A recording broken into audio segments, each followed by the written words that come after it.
I clipped an item from the July 1973 issue of Psychology Today, which indicates that hair on the face of a man does a great deal more than just itch and provide a haven for germs. My old friend Commander Whitehead of Schweppes will hardly agree with this. Psychologist Robert Pellegrini, reporting in Psychology magazine, has found that men who shave off their facial foliage lose some of their ability to make good first impressions, at least in the eyes of 128 college students. Pellegrini of the California State University at San Jose paid 8 fully bearded young men to shave off their whiskers, and a consultant from a local barber college shaved them down to goatees, then to mustaches, and finally to bare skin. A photographer took pictures of them at all 4 stages, and Pellegrini randomly gave each of the students one photo to judge, so that each picture was rated by 2 males and 2 females. And the results were clear. The more hair a person had, the more he was judged to be masculine, mature, good-looking, self-confident, dominant, courageous, liberal, nonconformist, and industrious. Pellegrini believes that the images associated with bearded men are cultural in origin rather than evolutionary. By that he means that hairy faces are not a fad, but are deeply rooted in our culture. The bearded face has been associated with personalities as diverse as those of Jesus Christ, Sigmund Freud, Abraham Lincoln, Ernest Hemingway, Santa Claus, and Attila the Hun, says Pellegrini. But if we were to characterize the observed pattern by a single personality, it might very well be that of the indomitable Buffalo Bill. Judging from the data in the present research, the male beard communicates an heroic image of the independent, sturdy, and resourceful pioneer, ready, willing, and able to do manly things. He says that it may very well be true that inside every clean-shaven man there is a beard screaming to be let out. But in my opinion, a hairy face does even more than Dr. Pellegrini suggests. It can also cover a whole lot of otherwise self-image damaging facial characteristics. Few men are endowed with a complete set of handsome features, and the mustache and beard simply cover them up. Facial hair can act as a buffer between a man's self-consciousness about less than ideal facial attributes and the gaze of other human beings. I've often noted that men with beards and mustaches appear quite acceptable, even good-looking, when it's quite obvious under close scrutiny that they would not be nearly so without their natural buffers. This is especially so, I think, when they keep them neatly trimmed. Facial hair has a way of imparting an impression of independence and wisdom as well as manliness when these qualities might otherwise be completely absent. And perhaps the most curious thing of all is that women don't seem to be turned off by all that hair. Kissing a man with a lot of facial hair must be like kissing a ripped horsehair mattress, but they don't seem to mind. But then who understands women anyway? Then, too, a Miami psychiatrist recently reported something that I think most of us have known all along, that the better-looking people, those with unusually attractive or athletic physical attributes, often find life so easy for them in the beginning, they don't prepare themselves to win over the long haul. Beautiful girls find it easier to find jobs, but often experience more difficulty in holding them. And if they let their beauty represent their major way of dealing with the world, when the beauty fades, as alas it must, they're often left defenseless and unable to successfully cope with life. Dr. Greenberg says the star quarterback in college is a campus hero, but when he leaves college, he discovers that life is not a football game. It's the people who have to work hard for what they get, who develop the skills to successfully cope with life over the long pull, who tend to make the grade. However, good-looking people usually have a better self-image, and as a result will tackle jobs and take chances their less good-looking peers might hesitate to try. The best bet seems to be good-looking or attractive or very acceptable without being of the sensationally beautiful or handsome variety, and if you're a man, there's always the facial hair to fall back on, or forward on. The National Enquirer, that interesting little newspaper with the largest circulation of any paper in the United States, which has gone a long way to prove that news doesn't have to be all bad to sell newspapers, carried a story by Joseph Cassidy that 80% of American workers are unhappy and frustrated with their jobs, according to a research firm's interviews with 250,000 employees from all walks of life. 4 out of every 5 working Americans today are misemployed, said Dr. Herbert M. Greenberg, a Princeton, New Jersey psychologist. They're doing jobs they're not suited for and are thus miserable, added Dr. Greenberg, who is president of Marketing Survey and Research Corporation. These people hate to get up in the morning and go to work. Once on the job, they can't wait to go home. This is a terrible waste to our economy because of staggering losses in productivity, a terrible waste to individual companies since their misplaced employees might be doing a good job in another post, and a terrible waste to the worker himself, who is living an unfulfilled, unhappy life. The real job market tragedy in the United States today is not unemployment, it's misemployment. Dr. Greenberg said he bases his conclusions on interviews that he and his associates have conducted since 1957, with 250,000 employees of 4,000 firms representing every job category and educational group from every part of the country. He says that job frustration is as high at the managerial level as it is at lower levels. You'd think that assembly line workers would be less satisfied than managers, but this just isn't so, he said. Both the blue-collar worker and his boss are caught in jobs they don't like, and both are digging themselves into deeper, more frustrating ruts. People too often stumble into jobs and become caught in a pattern. Relatively few of them ever overcome their accidental beginnings. Instead, they fight their way through to do an adequate job and even succeed to the point where they're considered successful, but who are really very unhappy and who are not living up to their potential. Misemployment is costing American business billions of dollars a year. Among sales forces, for instance, says Dr. Greenberg, 20% of the salesmen sell more than 80% of the products and services. The rest of the salesmen are obviously in the wrong jobs. And take the production line worker who daydreams or plays games on the job to keep his sanity. We have millions of unemployed who would consider a job on that assembly line a tremendous plus. People aren't lazy, he said. If they like their jobs, they'll want to go to work and do a good job. Help a guy find his niche and he'll be a winner.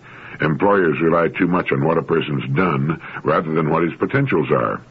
American business must scrap this outmoded, typecasting approach to hiring. What's the use of having 20 years' experience if a person is in the wrong job for him? And as for training an employee, training is only effective when you're training the right raw material.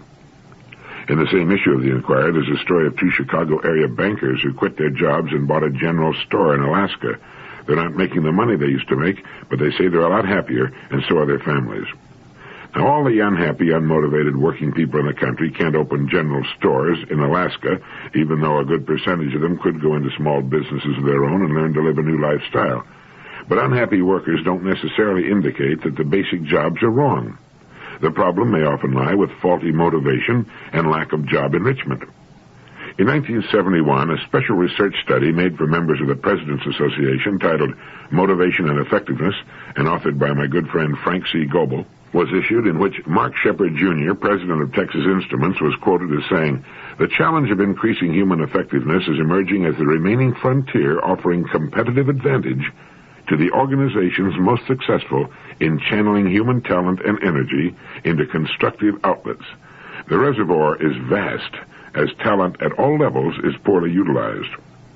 And another friend of mine, consultant Joe Batten, stated that American business is currently overlooking its greatest productive ace in the hole. Literally millions of people are leaving their jobs every evening with much of their energy and productivity still unused. They throw themselves into bowling, little league, baseball, and other activities with a kind of enthusiasm and identification that management has not even tapped. If you're interested in making a study of how to best motivate employees, I suggest you might get a copy of this report. It has an excellent bibliography under references in the back, which would, in my opinion, represent one of the best libraries available on this subject. And another excellent little book I can recommend for guidelines in interpersonal relationships is Why Do You See It That Way? By Michael E. Kolobowski and Lawrence J. Taylor. I've often been struck by the meager libraries of so-called business executives. I guess they believe that managerial and creative talent and know-how is supposed to come to them in dreams, and that they're somehow above the necessity to read the words of others. They're mistaken, and are as often as not holding their jobs because of the shortage of real management talent today. They're often living examples of the Peter Principle. I believe you can judge the reach of a person's mind and capacities as well as his real interests by examining his or her library. I have known so-called experts on various subjects who don't own 10 books on their favorite subject. They just keep saying the same things over and over again, hoping, I suppose, for a fresh audience every time they speak. And I've also found that one of the most unrewarding projects of a top manager who would inspire those below him is to recommend or even loan books. For the most part, they're not read. There's only one way to obtain knowledge, and that is through study. But as Ortega said, studying is for most people like paying income taxes. They'll never do it unless they have to. And it's one of the main reasons that there are 6 to 10 top jobs in every field for every person qualified to handle it. If people aspiring to top management had to go through the kind of training that commercial pilots have to wade through, business failures would be as rare as commercial airplane crashes. In the world of business, the system seems to be to show up for work long enough, don't rock the boat, smile a lot, and time will take care of the rest. In the world of business, you might not be any smarter than you were 10 years ago, but you're there, and when the opening occurs, eventually they've got to put you into it. Once in, a good secretary can keep you there. A good idea would be to provide a bookcase with every junior executive office. Then, from time to time, make the rounds and watch the bookcases. Their growing contents, or the lack of them, will give you an excellent appraisal yardstick for future promotion, or the lack of it. Noting the kind of books would give you an insight into the real interests of the person and help you steer him in the right direction. For example, the books might be on fishing, in which case you could suggest that he go fishing permanently, or apply for a job with a fishing tackle manufacturer. But unless he's buying and reading books on management skills, he's not preparing himself for management. He's just marking time. Like most people aspiring to management positions, he probably feels that management skills come naturally at birth, like a navel or 10 toes. And of course, they don't. And here's something I like very much and found in Lewis Mumford's book, The Transformations of Man. We have arrived at a truism that has so far been forgotten it has the air of a paradox. The need to become human is man's first need, and perhaps it remains his deepest one. Nature provides the materials for this change, but man himself must effect it. In essence, it rests on a constant effort at self-identification, self-affirmation, self-discipline, and self-development. By becoming human, man exchanges the stable natural self native to each biological species for a countless multitude of possible selves, molded for the working out of a special drama and plot that he himself helps to create. In order to effect an ongoing, self-renewing change, we need maintain a constant effort at self-identification, self-affirmation, self-discipline, and self-development. And here's something from the writings of Martin Buber that I found to be one of the most powerful and moving things I've ever read. Man wishes to be confirmed in his being by man, and wishes to have a presence in the being of another. Secretly and bashfully, he watches for a yes, which allows him to be, and which can come to him only from one human person to another. We notice this most with our dealings with children, but it also holds true with every person with whom we have any sort of real contact. We need to be confirmed in our being by others. We wish and need to have a presence in the being of another. And secretly and bashfully we watch for a yes, which allows us to be, and which can come to us only from one human person to another. I thought that was beautiful. Everyone will agree, or at least give lip service, to the concept that he'd like to be a completely free and autonomous person. But we learn from an excellent book by Walter Kaufmann entitled Without Guilt and Justice that humanity craves but dreads autonomy. One does not want to live under the yoke of guilt and fear. Autonomy consists of making with open eyes the decisions that give shape to one's life. But being afraid of making fateful decisions, one is tempted to hide autonomy in a metaphysical fog and to become sidetracked and bogged down in puzzles about free will and determinism. It's far easier to define autonomy out of existence than it is to achieve autonomy in the very meaningful sense in which it can be attained. The difference between making the decisions that govern our lives with our eyes open and somehow avoiding this is all important. The best way to begin to understand autonomy is to examine some of the major strategies people use to avoid it. And this I shall do, he writes, and he does brilliantly. In this book, Kaufmann examines 10 strategies by which people avoid making the kind of faithful and meaningful decisions about their lives that could transform them into courageous and autonomous persons. He calls those who avoid making such decisions decidophobes, and the condition of avoiding decisions, decidophobia. He points out that people do not fear all decisions, Decidophobes, far from dreading meticulous distinctions, may actually revel in them, for immersion in microscopic decisions is one good way of avoiding fateful decisions. Before getting into the 10 strategies people use to avoid making decisions, he points out that it's easy to understand why parents cultivate acrophobia, the fear of falling, in their children. Precipitous heights are dangerous, and having been taught to dread them, one communicates one's dread to one's children. That's much easier than teaching them prudence, self-reliance, and the skills required to enjoy peaks. All this applies just as much to decidophobia. Anyone making fateful decisions that affect others without feeling any apprehension would be a menace.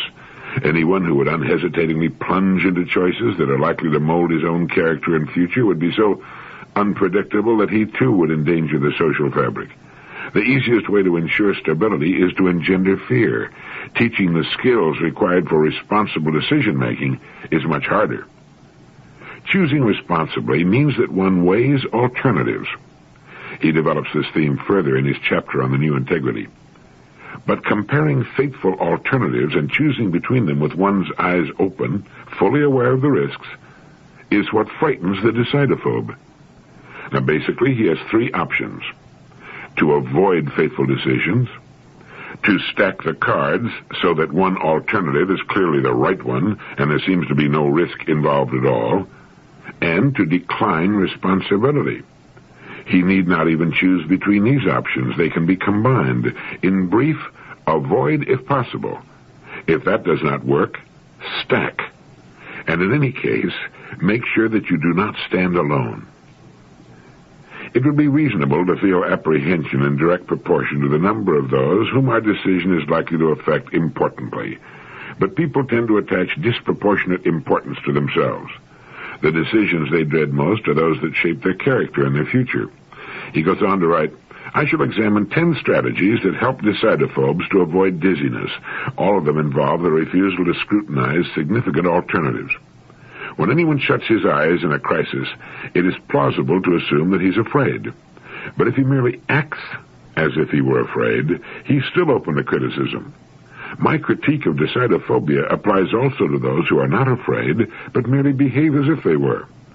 And he goes on to write, before I consider the 10 strategies, let me comment very briefly on 2 writers who have eliminated decidophobia and one who has not. He then goes into a discussion of Kierkegaard, the father of existentialism, and Jean-Paul Sartre, and mentions Sartre's famous declaration in 1943 that man is condemned to be free, suggesting clearly that man finds freedom hard to bear. He points out that in Sartre's philosophy, man is freedom, but always tends to look upon himself as if he were a thing. Thus he succumbs to what Sartre calls mauvaise foi. In my language, this bad faith and these constant self-deceptions are prompted by decidophobia. And after commenting on Erich Fromm's book, Escape from Freedom, and the example of how Hitler achieved complete control of Germany's fate, he examines the 10 strategies most common to decidophobes. In first place, he lists religion, and points out that, as a rule, one does not even decide to submit to the authority of a religion. One is born into the fold and then confirmed at the threshold of adolescence before one has any chance to explore alternatives and make a choice. One does not so much decide to stay as one does not decide to leave. Decidophobia keeps one in the fold. Admitting quite readily that not all religious people are decidophobes, he says that nevertheless religion represents one of the most popular strategies for avoiding the most fateful decisions. In fact, it's nothing less than the classical strategy. Number 2 he lists as drifting. It represents another, even less deliberate strategy, and it comes in 2 forms. Model A is extremely popular with those over 30, without being confined to them. Status quoism. Instead of choosing how to live, with whom, where, what to do, and what to believe, one simply drifts along in the status quo. All decisions are made, none need to be made. Some people need a regular supply of alcohol or tranquilizers to remain satisfied with Model A. This form of inauthenticity is readily perceived by many students, and a few go to the opposite extreme, which is Model B. One drops out, has no ties, and is not guided by tradition. One has no code, no plan, no major purpose. One lives from moment to moment, rarely knowing in advance what one will do next. Model B can also be lubricated with alcohol, but since World War II, this kind of drifting has been associated more often with other drugs. Some of those who have drifted in a Model B are afraid of making almost any decision. If they hitchhike, they go wherever they're taken. They leave things to chance. Everything depends on whatever impulse happens to be felt at the moment. To be governed by caprice is to drift. The hero of Camus' novel, The Stranger, illustrates this orientation. When this way of life breeds a sense of emptiness and despair, one becomes receptive to the siren song of commitment. Allegiance to a movement is the third strategy. Such allegiance, again, is not always decidophobic. Some movements have little bearing on faith and morals, goals, and lifestyles. If so, membership is marginal, although it may still be prompted by a fear of standing alone and some sense that there is safety in numbers. Total immersion, in which no crucial decisions at all remain to be made, is the exception, not the rule. Allegiance to a school of thought comes next, followed by exegetical thinking. Walter Kaufman points out that exegetical thinking assumes that the text that one interprets is right. Thus, the text is treated as an authority. If what it seems to say is wrong, the exegesis must be inadequate. The interpreter is wrong, never the text. Incidentally, I'm just hitting the high spots. He goes into a complete description and evaluation of each strategy as he lists it. The sixth strategy is Manichaeism. The Manichaean insists on the need for a decision, but the choice is loaded and practically makes itself.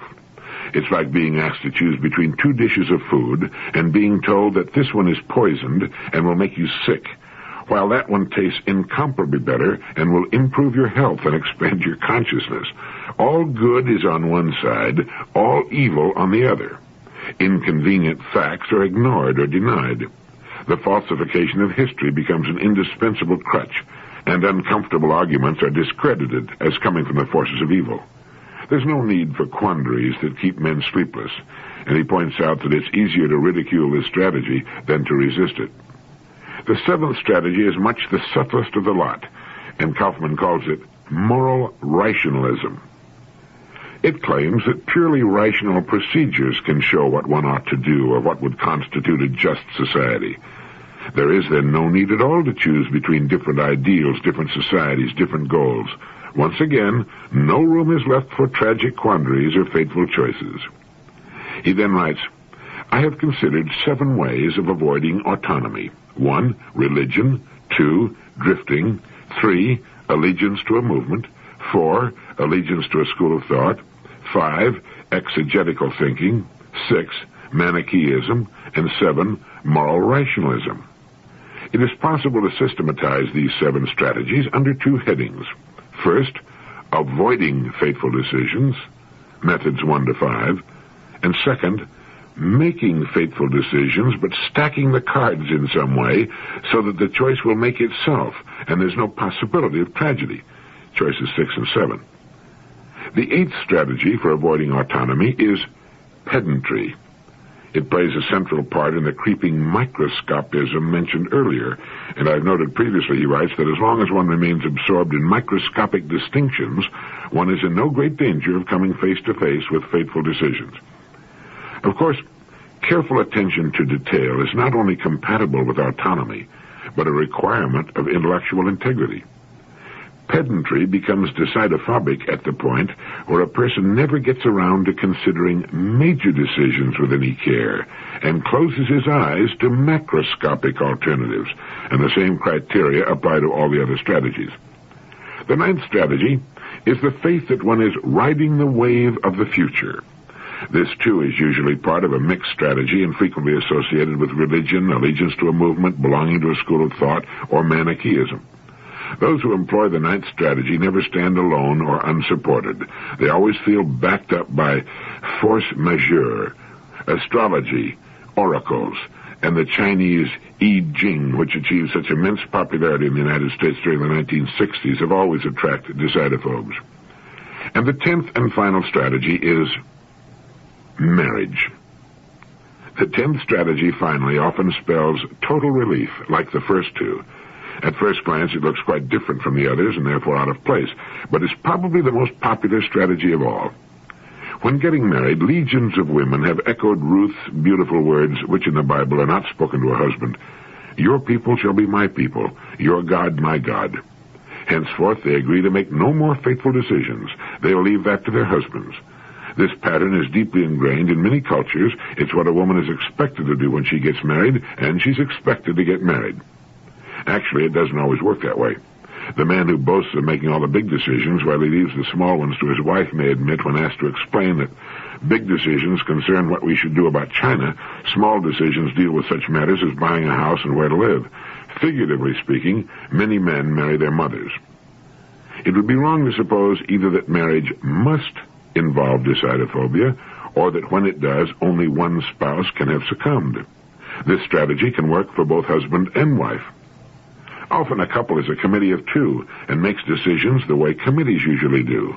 A consensus is presumed and not questioned if all goes well. But if things turn out badly, one does not feel altogether responsible. One merely went along. Left to one's own devices, one might have acted quite differently. In a bad marriage, such excuses are stated expressly. In a so-called good marriage, they're entertained privately.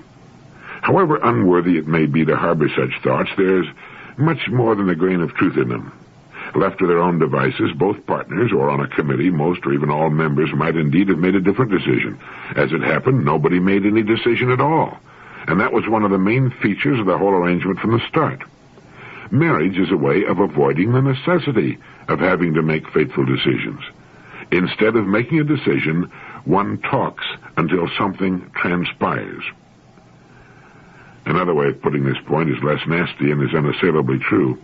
In marriage, one no longer stands alone. Both partners have somebody to lean on, if all goes well.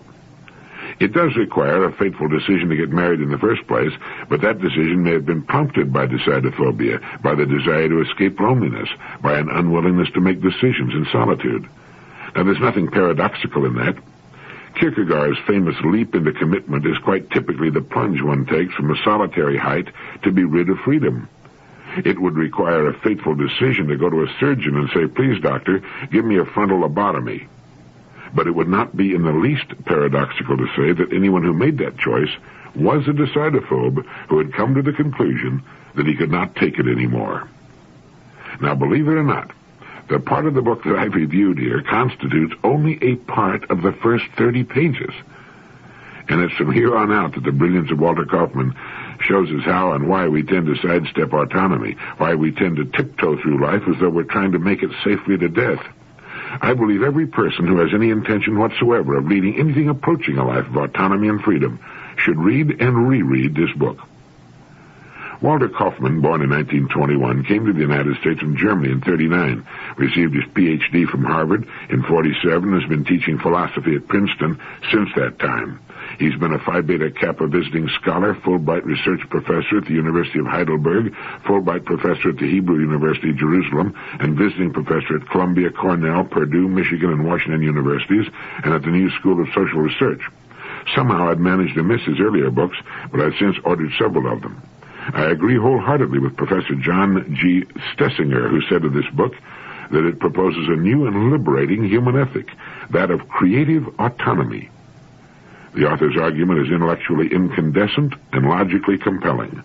The book is bound to become a major landmark in modern philosophy. By all means, read Without Guilt and Justice, From Decidophobia to Autonomy by Walter Kaufman, and add it to the important section of your library. He goes on to describe the autonomous person and lists actual persons whom he thinks have earned that rare and wonderful state. The bibliography at the back of the book will introduce you, as it did me, to many other books you'll want to add to your collection.